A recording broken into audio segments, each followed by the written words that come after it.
नमस्कार मित्रों।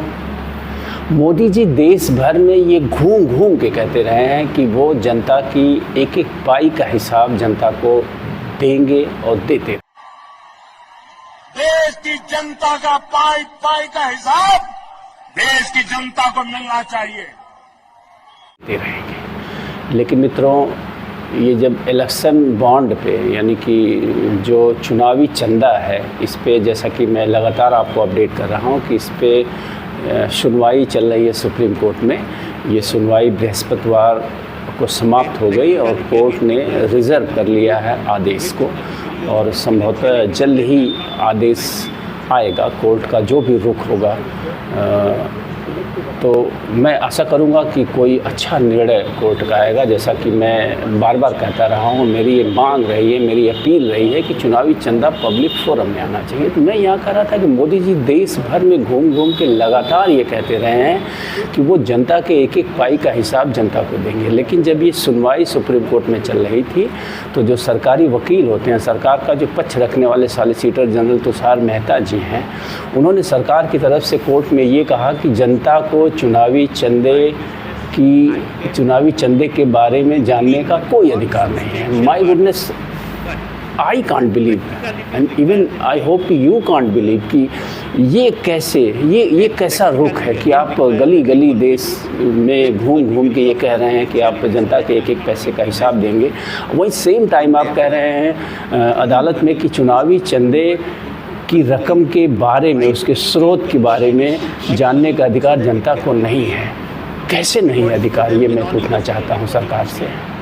जनता के अधिकार को ये कह के छुपाना चाहते हैं कि जो देनदाता है, जो डोनर है, उसकी पहचान गुप्त रहनी चाहिए, अन्यथा उसे समस्या परेशानी हो सकती है। आई मीन कि दूसरी पार्टियाँ उस पर दबाव बना सकती हैं, उसकी रंजिश हो सकती है अन्य राजनीतिक दलों से। मतलब क्या लॉजिक है? मतलब डोनर के अधिकार को संरक्षित करने के लिए एक गुप्त क्या बोलते हैं, दानदाता के अधिकार को संरक्षित करने के लिए, जिस पे पूरा ये संदेह है कि वो काला धन है, ब्लैक मनी है, भ्रष्टाचार का पैसा है, उसकी पहचान को छुपाने के लिए जनता का जो मौलिक अधिकार है जानने का, उस अधिकार को दबाने की बात कर रही है सरकार।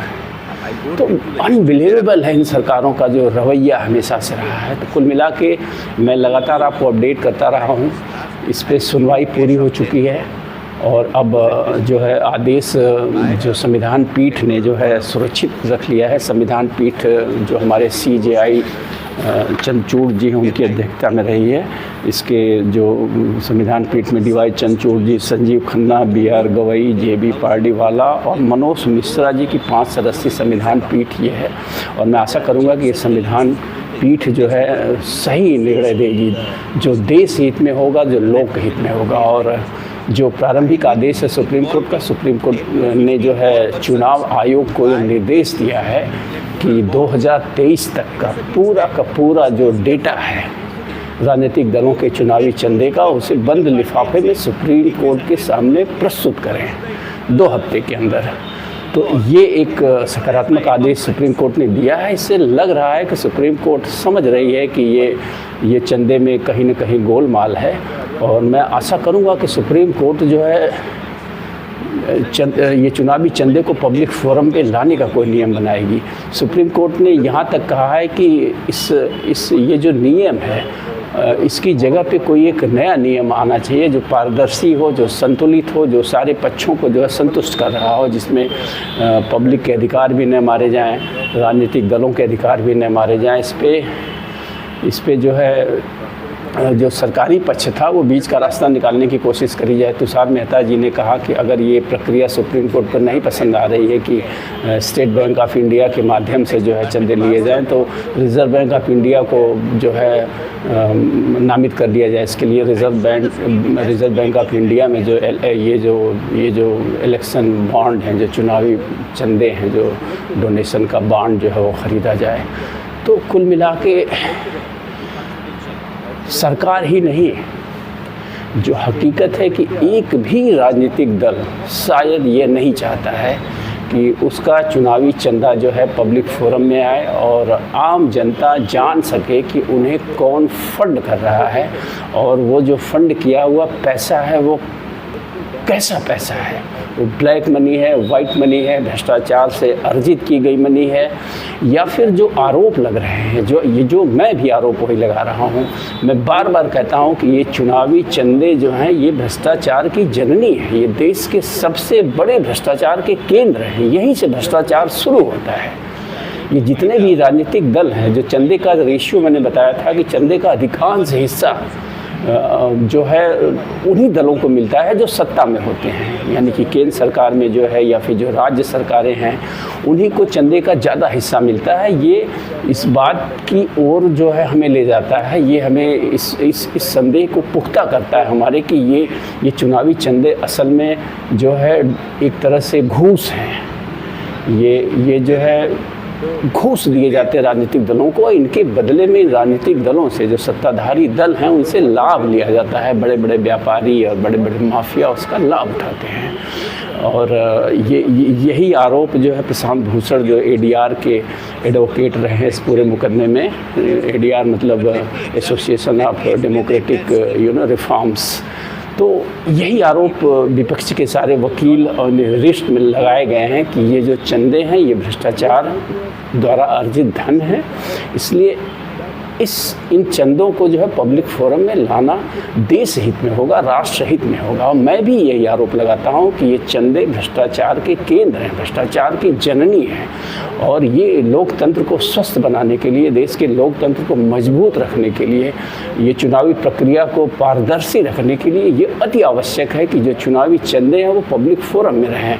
ये चुनाव आयोग के अधिकार में होने चाहिए और राजनीतिक दलों का भी कर्तव्य होना चाहिए कि उनकी वेबसाइट पे उनके चंदे का पूरा डिटेल विवरण होना चाहिए, ताकि हम देख सकें, हम मीन्स देश की आम जनता देख सके, जान सके, समझ सके कि इन्हें कौन लोग फंड कर रहे हैं। और आपको मैं बताऊं तो यही भ्रष्टाचार द्वारा जो फंडिंग हो रही है, यही वजह है कि आज हमारे राजनीति में ढेर सारे अपराधी, माफिया और बिजनेसमैन घुस गए हैं।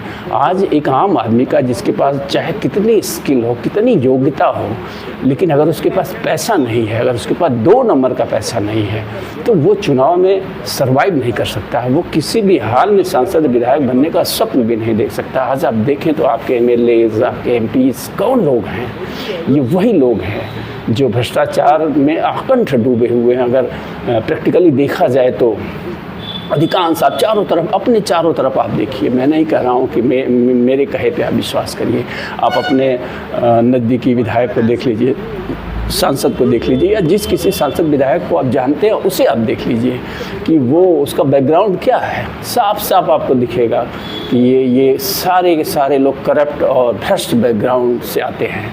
वही लोग जो है आज राजनीति में बैठे हुए हैं। संसद की हाल मैंने आपको बताया ही है कि 40 से 45% दागी सांसद है हमारे देश में। आज हमारी राज्यसभा, लोकसभा से लेके सारी विधानसभाओं में ऐसे करप्ट अपराधी मानसिकता के लोग भरे पड़े हैं। और सबका कारण जो है अगर देखा जाए तो ये चुनावी चंदा है। जिस दिन ये चुनावी चंदा पब्लिक फोरम में आ जाएगा, आप विश्वास करिए कि इस पे बहुत बड़ा आघात लगेगा और बहुत बड़ा अंकुश लगेगा, और लोकतंत्र जो है कह सकते हैं कि लोकतंत्र स्वस्थ होना शुरू हो जाएगा। तो मैं सुप्रीम कोर्ट से फिर यही आग्रह करूँगा कि निश्चित रूप से जो है वो एक सकारात्मक एंगल से सोचे इस पे। और मैं तो यही उम्मीद करता हूँ कि सुप्रीम कोर्ट कोई ऐसा आदेश करेगी जिससे आगे चल के ये राजनीतिक दलों के जो चुनावी चंदे हैं वो पब्लिक फोरम में आएंगे। मैं आशा करता हूँ कि आप सब ने, जैसा कि मैंने अपील करी थी कि आपने सुप्रीम कोर्ट के चीफ जस्टिस को मेल किया होगा या पत्र लिखा होगा इस आशय के लिए कि भाई ये हमारी मांग है। जिसने नहीं लिखा वो भी सही, जिसने लिखा होगा वो भी सही। मेरा जो कर्तव्य लगता था मुझे कि है वो मैंने आप लोगों से बार बार कहा, मैंने ऐसा किया। तो लेट्स वेट एंड सी कि सुप्रीम कोर्ट क्या डायरेक्शन देती है, क्या आदेश देती है। थैंक यू, धन्यवाद।